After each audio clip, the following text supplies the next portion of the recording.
প্রিয় কর্মচারীবৃন্দ এবং নাগরিকবৃন্দ, আজ শুভ সকাল।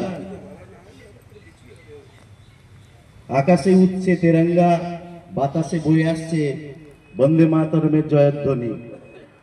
আমরা আমাদের মাতৃভূমি ভারতের ৭৯তম স্বাধীনতা দিবস উদযাপন করছি। ১৯৪৭ সাল ১৫ই আগস্ট পরাধীনতার শৃঙ্খল ছেড়ে ভারত মাতার মুখে উঠেছিল স্বাধীনতার হাসি। এই স্বাধীনতা কোনো দান ছিল না, বহু বিপ্লবী বীর যাদের জীবন রক্ত আত্মবিসর্জন দিয়ে এসেছিল এই স্বাধীনতা। আমরা গভীর শ্রদ্ধার সাথে তাদেরকে স্মরণ করব। আমরা স্মরণ করব আমাদের বিপ্লবীদের। নেতাজি সুভাষচন্দ্র বসু চিরনায়ক, যিনি বলেছিলেন তোমরা আমাকে রক্ত দাও, আমি তোমাদের স্বাধীনতা দেব। মহাত্মা গান্ধী অহিংসা ও সত্যাগ্রহের মাধ্যমে সারা বিশ্বকে দেখিয়েছিলেন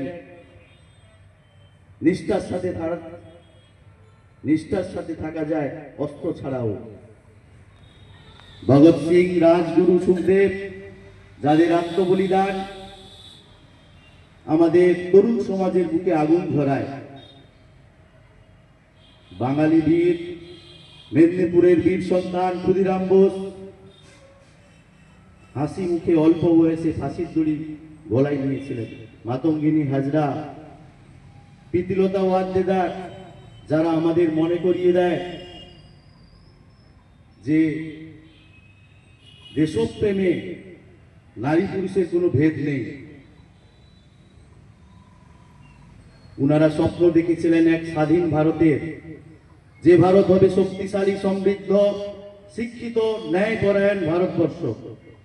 যে ভারতবর্ষের তেরঙ্গা উঠবে আকাশে, সবাই আমরা সমানভাবে থাকব।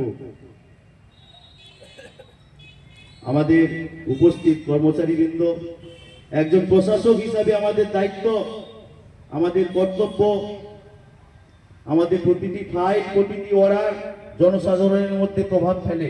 তাই সকল কর্মচারীরা আমরা এমন এক প্রশাসন গড়ে তুলব যে প্রশাসন হবে দুর্নীতিমুক্ত এবং স্বচ্ছ,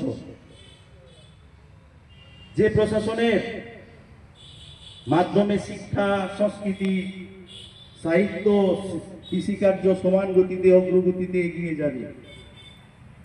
শহরের উন্নয়নের সাথে সাথে গ্রামের উন্নতি চলবে একই সাথে। প্রিয় নাগরিকগণ, একতা আমাদের শক্তি, সততা আমাদের পরিচয়, আর দেশপ্রেম আমাদের অন্তরের অন্তঃস্থল থেকে আসা চিরশপথ। আমরা